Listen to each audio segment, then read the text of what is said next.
O my god, please এখন বলবেন না আপনার বয়ফ্রেন্ড আছে, আপনি আমাকে বিয়ে করতে পারবেন না। দেখেন আমি আগে বলি, আমি আসলে সবসময় পড়াশোনা নিয়ে এত ব্যস্ত ছিলাম, প্রেম করার মতো ভাবে সুযোগই পাইনি।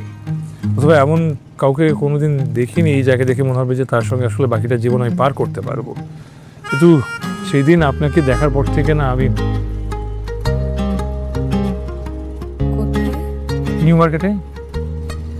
ও সরি, আসলে আমি না আপনাকে ওইভাবে নোটিস করে নিতে এখানে। নোটিস করার কথাও না, ইটস ওকে। ওই দিন তো নোটিস আমি আপনাকে করেছি। আপনাকে দেখার পর থেকে আমি ডিসাইড করেছি বিয়ে করলে আপনাকেই করবো। কেন? মানে আপনি তো আমাকে চেনেন না, জানেন না, কখনো কথাও হয়নি, তাহলে আমার মতন একটা মেয়ের সাথে আপনি কেন সেরাছেন? দেখেন, প্রেমের অভিজ্ঞতা আমার নেই। প্রেমে পড়লে কেমন অনুভূতি হয় সেটাও আমি ঠিক জানি না।